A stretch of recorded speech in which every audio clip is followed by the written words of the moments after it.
Praise God. നമ്മുടെ നാഥനും രക്ഷകനുമായ ക്രിസ്തുയേശുവിൻ്റെ നാമത്തിലുള്ള സ്നേഹവന്ദനം. വീണ്ടും ഒരു പ്രാവശ്യം കൂടി ക്രിസ്തുയേശുവിൻ്റെ നാമത്തിൽ വരുവാൻ തക്കവണ്ണം ദൈവം സഹായിച്ച വലിയ കൃപയ്ക്കായിട്ട് സ്തോത്രം ചെയ്യുന്നു. ഇന്ന് ഞാനൊരു ചെറിയ ചിന്തയുമായിട്ടാണ് വന്നിരിക്കുന്നത്. ഇന്ന് ഞാനിങ്ങനെ ചിന്തിച്ചപ്പോൾ എനിക്കുണ്ടായ ഒരു നല്ലൊരു അനുഭവം നല്ലതാണെന്ന് തോന്നിയതുകൊണ്ട് എല്ലാവരുമായിട്ട് ഷെയർ ചെയ്യുവാനായിട്ട് ഞാൻ ആഗ്രഹിക്കുന്നു. നമ്മുടെ ജീവിതത്തിലുള്ള ഓരോ അനുഭവത്തിലും താഴ്ചയായിക്കൊള്ളട്ടെ, ഉയർച്ചയായിക്കൊള്ളട്ടെ, നമ്മൾക്ക് കർത്താവിൻ്റെ കരമില്ലാതെ, കർത്താവിൻ്റെ പ്രവർത്തനമില്ലാതെ ഒരു സ്റ്റെപ്പ് പോലും നമുക്ക് മുന്നോട്ട് പോകാനായിട്ട് സാധിക്കത്തില്ല. പലരും വിചാരിച്ചേക്കാം താഴ്ചകൾ വരുന്നത് നമ്മളുടെ പാവങ്ങൾ കൊണ്ടാണെന്നോ അല്ലെങ്കിൽ കർത്താവില്ലാഞ്ഞിട്ടാണെന്നോ ഒക്കെ. എനിക്കിപ്പോൾ എൻ്റെ ചിന്ത ജോസഫിനെ പറ്റിയാണ് പറയാനുള്ളത്. നമുക്കറിയാം, എല്ലാവർക്കും അറിയാവുന്ന ഒരു കഥയാണ്, സാധാരണ കഥയാണ് ജോസഫ് എന്ന് പറയുന്നത്. കാരണം പലപ്പോഴും കേട്ട് കുട്ടികൾ ഉൾപ്പെടെ എല്ലാവർക്കും അറിയാം. എന്നാൽ എത്രയോ വലിയൊരു അർത്ഥം നമുക്ക് ക്രിസ്തുവിൽ വളരുവാനുള്ള ഒരുപാട് സാഹചര്യങ്ങൾ, തെളിവുകൾ കൂടി നമുക്ക് തരുന്ന ഒരു ജോസഫിൻ്റെ അനുഭവം. അതെ, ഇപ്പോൾ ജോസഫ് പൊട്ടക്കിണറ്റിൽ കിടക്കുകയാണ്. നല്ലൊരു വലിയൊരു ഡ്രീം ഒക്കെ കണ്ട് അത് പറയേണ്ടതായ ഒരു അവസരം വന്നു. അത് കേട്ടതിൽ കൊണ്ടുള്ള അപകടമായിട്ടാണ് ജോസഫ് ഇപ്പോൾ പൊട്ടക്കിണറ്റിൽ കിടക്കുന്നത്. പൊട്ടക്കിണറ്റിൽ കിടക്കുന്നു എന്ന് പറയുമ്പോൾ എൻ്റെ ഭാവനയിലുള്ള പൊട്ടക്കിണർ കുപ്പിച്ചില്ലുകളും പഴുതാരയും പാമ്പും കാടും മറ്റു മനുഷ്യരൊക്കെ കൊണ്ടിടുന്ന വേസ്റ്റും ഒക്കെ ആയിട്ട് നാറ്റത്തിൻ്റെ, ഭയത്തിൻ്റെ, വിശപ്പിൻ്റെ, ദാഹത്തിൻ്റെ, ഒറ്റപ്പെടലിൻ്റെ ഒരവസ്ഥ. ഹല്ലേലൂയ, സ്തോത്രം. നമ്മുടെ ജീവിതത്തിലൊക്കെ കാണും ഒറ്റപ്പെടലിൻ്റെ, ഭയത്തിൻ്റെ ഒരവസ്ഥ. ഇനി എന്ത് ചെയ്യും, മുന്നോട്ട് എങ്ങനെ ഞാൻ രക്ഷപ്പെടും? ആ പൊട്ടക്കിണറ്റിൽ കിടന്ന് കരഞ്ഞാൽ ആർക്കും കേൾക്കത്തില്ല. 10-20 അടിയോളം താഴ്ചയുള്ള ഒരു പൊട്ടക്കിണറിൻ്റെ അടുത്തൊന്നും സാധാരണ ഭവനങ്ങളൊന്നും കാണാൻ ചാൻസ് ഇല്ല. അതിൻ്റെ അടുത്തുകൂടി സാധാരണ ആൾക്കാർ നടന്നു പോകാറുമില്ല. അപ്പോൾ ഒരു സാഹചര്യത്തിൽ ഈ ശബ്ദം മറ്റുള്ളവർ കേൾക്കുവാൻ സാഹചര്യങ്ങൾ കുറവാണ്. അങ്ങനെയുള്ള വലിയ അവസ്ഥകൾ നമ്മുടെ ജീവിതത്തിൽ, വേദനിക്കുന്ന അവസ്ഥകൾ നമുക്ക് ഉണ്ടായെന്നിരിക്കാം. എന്നാൽ പ്രിയ ദൈവത്തിലെ അവിടെ കിടന്ന് നിലവിളിക്കുവാണെങ്കിൽ അവിടെ തീർച്ചയായിട്ടും ജോസഫ് നിലവിളിച്ചിട്ടുണ്ട്. ജോസഫിന് ഒരുപക്ഷെ അറിയാം, ഇവിടെ വന്നിട്ട് എന്നെ രക്ഷിക്കാൻ ആർക്കും സാധിക്കത്തില്ല. എൻ്റെ സഹോദരങ്ങൾ എന്നെ രക്ഷിക്കാതെ എന്നെ ഈ പിടിച്ച് പൊട്ടക്കിണറ്റിലെടുത്തി ഇട്ടപ്പോൾ ആരെങ്കിലും സഹായിക്കാൻ വന്നാൽ തന്നെ അവർ ഓടിച്ചുവിടും. അപ്പോൾ പിന്നെ ഏക ഒരു ആശ്രയം യഹോവയായ ദൈവത്തെ ജോസഫിന് നല്ലവണ്ണം അറിയാം. അതുകൊണ്ടാണ് ആ ഡ്രീം കൊടുത്തത്. അപ്പോൾ ആ ഡ്രീം കൊടുത്ത ദൈവം, ആ സ്വപ്നം കൊടുത്ത ദൈവം പരിഹാരം കൊണ്ട് വരുമെന്ന് ജോസഫ് ഒരുപക്ഷെ വിശ്വസിച്ചിട്ടുണ്ട്. അതുകൊണ്ട് തന്നെയാണ് രൂപനിൽ കൂടി ഒരു ഫേവർ കിട്ടി ജോസഫിന് അതിനെ ഓവർകം ചെയ്യുവാൻ തക്കവണ്ണമുള്ള ഒരു കൃപ. അതാണ് കൃപ എന്ന് പറയുന്നത്. ഏതൊരു അവസരത്തിലായാലും കൃപയുണ്ടെങ്കിലുണ്ടല്ലോ, നമുക്ക് സാഹചര്യങ്ങളെ അതിജീവിക്കുവാൻ തക്കവണ്ണമുള്ള വലിയൊരു കൃപ ക്രിസ്തുയേശുവിൽ കൂടി നമുക്ക് ലഭിക്കും. ഹല്ലേലൂയ, സ്തോത്രം. അത് കഴിയുമ്പോൾ നമുക്കറിയാം, പിറ്റ് ദ പ്രിസണിൽ കൂടി ചെല്ലുമ്പോഴും അവിടെയും നമുക്കറിയാം ജോസഫിനോട് കൂടെ ഉണ്ടായിരുന്നൊരു ദൈവം. അപ്പം ഞാൻ ചിന്തിച്ചത്, ജോസഫിനെ ആ പ്രിസണിൽ നിന്ന് ദൈവത്തിനങ്ങ് വിടുവിക്കാൻ കഴിയത്തില്ല. അയ്യോ, ഞാൻ നിനക്ക് സ്വപ്നം തന്നതുകൊണ്ടല്ലേ നീ ഇപ്പോൾ ഇതൊക്കെ അനുഭവിക്കേണ്ടി വരുന്നത്. എന്നാൽ എൻ്റെ സ്വപ്നം യാഥാർത്ഥ്യമാക്കണ്ടേ? അത് ദൈവത്തിൻ്റെ ഇഷ്ടമല്ലേ, ദൈവത്തിൻ്റെ ആവശ്യമാണ്. ജോസഫിനെക്കാട്ടിലും ആവശ്യമുള്ളത് ആർക്കാണ്? യഹോവയ്ക്കാണ്. കാരണം യഹോവ പറഞ്ഞ വാക്ക് നിവർത്തിക്കുന്നത് യഹോവയുടെ ആവശ്യമാണ്. അപ്പോൾ പിന്നെ പ്രിസണിൽ നിന്നങ്ങ് തുറന്നങ്ങ് വിട്ടാൽ മതിയായിരുന്നല്ലോ. നമുക്കറിയാലോ, ശിഷ്യന്മാരെയൊക്കെ അപ്പോസ്തലന്മാർ പ്രിസണിൽ നിന്ന് 1-ാം വാതിലും 2-ാം വാതിലും 3-ാം വാതിലും ഒക്കെ തന്നെ തുറന്ന് ഇറങ്ങി വന്ന ആ ദൈവത്തിന് എന്തുകൊണ്ട് ഇപ്പോൾ ജോസഫ് ഇവിടെ ജയിലിൽ കിടക്കുന്നു? അവിടെ ദൈവം ജോസഫിനോട് കൂടെ ഉണ്ടായിരുന്നു. അതുകൊണ്ടാണ് ജോസഫിന് ആ സ്വപ്നം വ്യാഖ്യാനിച്ചു കൊടുക്കുവാനായിട്ട് സഹായിച്ചത്. അപ്പോൾ കർത്താവിൻ്റെ പ്രവൃത്തികളൊക്കെ നമ്മൾ ചിന്തിക്കുന്ന പോലെയൊന്നുമല്ല കേട്ടോ. സ്വപ്നം കൊടുത്ത് അവിടെ ഒരു പ്രോബ്ലം ഉണ്ടായി, ഇപ്പോൾ ഇതാ പിറ്റു പ്രിസണിൽ കിടക്കുന്നു. അപ്പോൾ അടുത്ത ഒരു സ്വപ്നം, ജോസഫിനോട് സ്വപ്നം എന്ന് പറഞ്ഞപ്പോൾ ജോസഫ് ഞെട്ടിയില്ല. നമുക്ക് സാധാരണ ഒരു പ്രോബ്ലം വന്നാൽ അതേപോലത്തെ പ്രോബ്ലം പിന്നെ കേൾക്കുകയാണെങ്കിൽ പെട്ടെന്ന് അയ്യോ, ഞാൻ ഈ പ്രോബ്ലം അനുഭവിച്ചു, ഇനി എനിക്ക് അതിനെപ്പറ്റി കേൾക്കുകയേ വേണ്ട. സാധാരണ ഒരു ഫുഡൊക്കെ കഴിച്ചൊരു അലർജി ആയെന്ന് വിചാരിച്ചോ, പിന്നെ ആ ഫുഡ് കാണുമ്പോൾ തന്നെ പേടിയാണ്, കേൾക്കുമ്പോഴും പേടിയാണ്. അപ്പോൾ ജോസഫ് ഇവിടെ സ്വപ്നം എന്ന് കേട്ടപ്പോൾ ജോസഫ് വിചാരിച്ച് കാണും, ഓ ഞാനിപ്പോൾ ഒരു സ്വപ്നം കൊണ്ടാണ് ഇവിടെ കിടക്കുന്നത്. അങ്ങനെയൊന്നും ജോസഫ് ഞെട്ടിയില്ല കേട്ടോ. ജോസഫ് ഒന്നും പേടിച്ചില്ല സ്വപ്നം എന്ന് പറഞ്ഞപ്പോൾ. ഞാനൊരു സ്വപ്നം കണ്ടതുകൊണ്ട്, ഞാനൊരു സ്വപ്നത്തെപ്പറ്റി പറഞ്ഞതുകൊണ്ട് ഇപ്പോൾ ഞാനിതൊക്കെ അനുഭവിക്കുന്നു എന്നൊക്കെ ചിന്തിച്ച് കാണുമായിരിക്കും. എങ്കിലും ജോസഫ് അറിഞ്ഞ ഒരു ദൈവമുണ്ട്. സ്വപ്നം കൊടുത്തത് ദൈവമാണെങ്കിൽ ദൈവത്തിന് എങ്ങനെയും ജോസഫിനെ വെളിയിൽ കൊണ്ടുവരാൻ കഴിയും. ആ വലിയൊരു ദൈവത്തെ ജോസഫ് ആശ്രയിച്ചിട്ടുണ്ട്. വേണ്ട അടുത്ത ഒരു സ്വപ്നവുമായിട്ട് രാജാവ് വരുന്നു. അപ്പോൾ മൂന്നാമത്തെ സ്വപ്നം. അങ്ങനെ സ്വപ്നം ഒരു പ്രോബ്ലം ഉണ്ടാക്കി. സ്വപ്നങ്ങൾ വന്ന് ആ പ്രോബ്ലത്തിൽ നിന്ന് രക്ഷിക്കുവാൻ തക്കവണ്ണം ദൈവം തിരഞ്ഞെടുത്ത വഴികൾ. ഓ ഹല്ലേലൂയ, പ്രൈസ് ഗോഡ്, ഹല്ലേലൂയ. നമ്മൾ ചിന്തിക്കുന്ന പോലെയല്ല ദൈവം പ്രവർത്തിക്കുന്നത്. ജോസഫ് പിറ്റിലായിരുന്നപ്പോഴും ദൈവം സൂക്ഷിച്ചു, കൂടെയുണ്ടായിരുന്നു.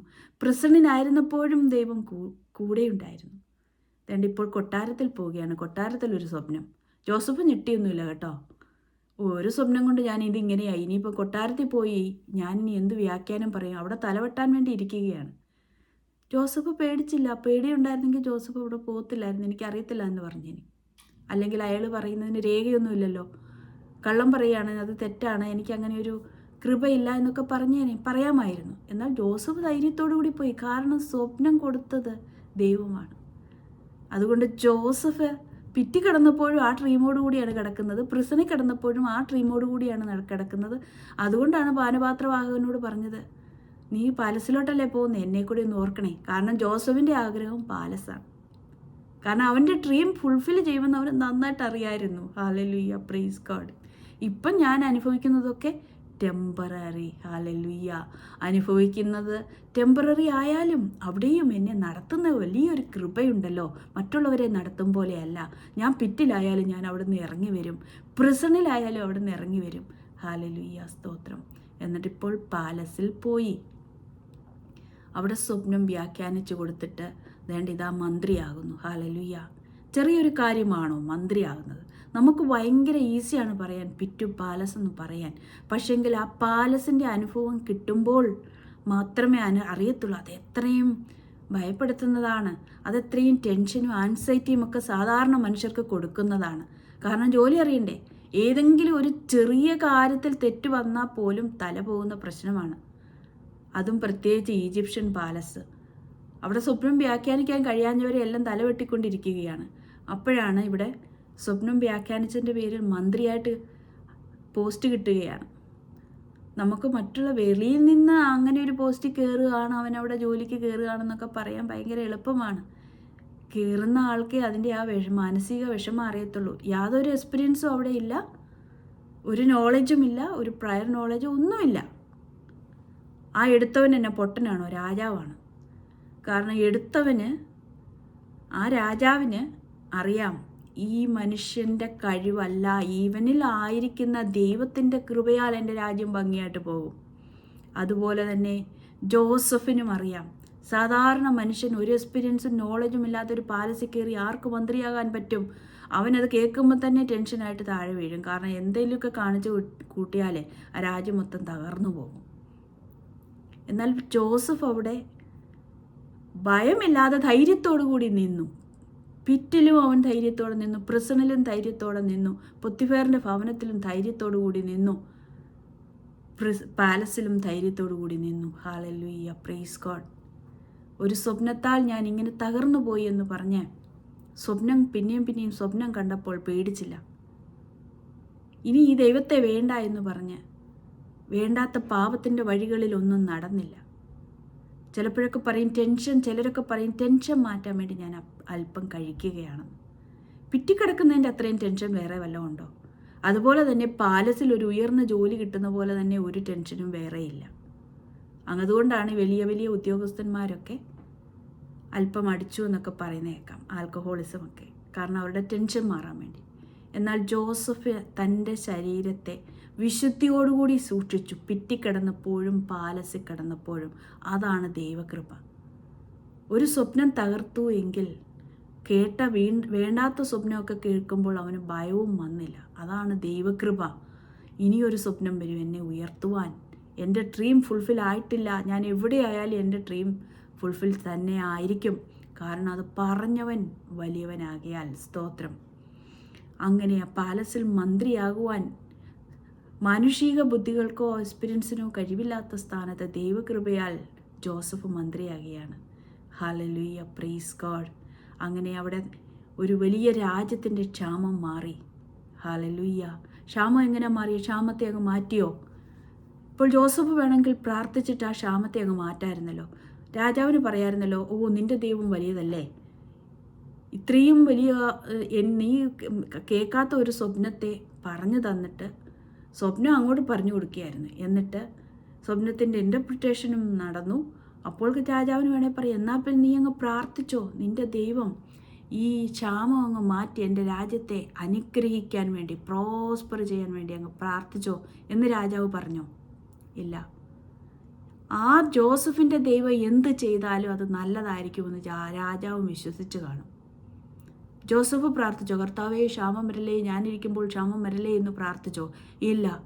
ക്ഷാമം വന്നാലും എൻ്റെ ദൈവത്തിന് കഴിയും. ഏത് ആപത്തോ അപകടമോ വന്നാലും അതിനെ ഓവർകം ചെയ്യുവാൻ ദൈവത്തിനൊരു വഴിയുണ്ട്. Hallelujah, God has a way.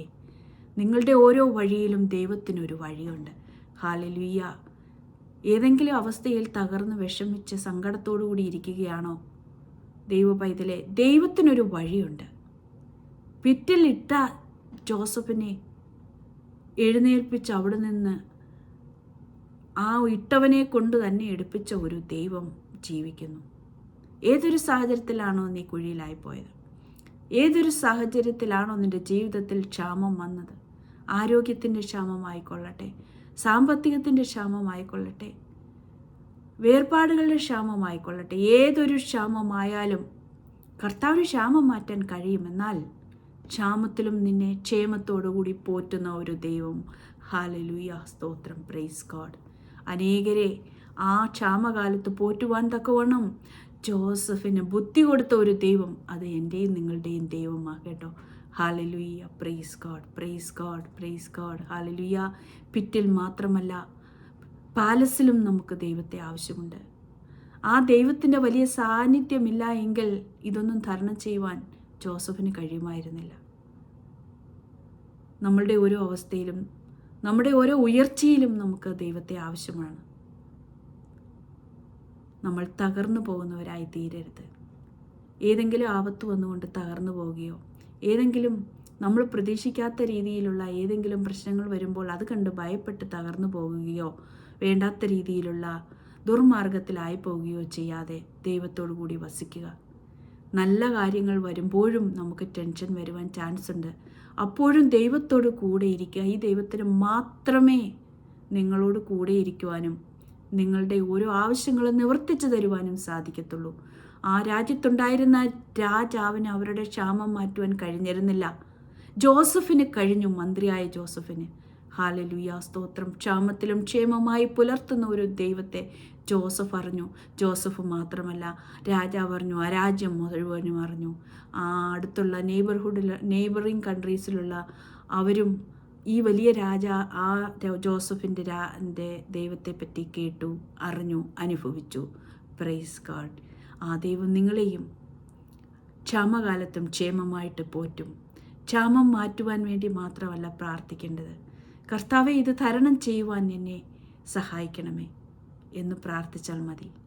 ഏത് പിറ്റിൻ്റെ അവസ്ഥയിലായാലും, ഏത് കാരാഗ്രഹത്തിൻ്റെ അവസ്ഥയിലായാലും, ഏത് പാലസിൻ്റെ അവസ്ഥയിലായാലും, ദൈവമേ ഇതിൽ കൂടി നടത്തുവാൻ എന്നെ സഹായിക്കണമേ, ഇതിൽ കൂടി എന്നെ ഓവർകം ചെയ്യുവാൻ, ഇതിൽ കൂടി ഭംഗിയായിട്ട് നിൻ്റെ വഴിയിൽ നിൻ്റെ ആഗ്രഹത്തിൽ നടക്കുവാൻ എന്നെ ഒന്ന് സഹായിക്കണമേ എന്ന് മാത്രം നമുക്ക് പ്രാർത്ഥിക്കാം. God bless you all.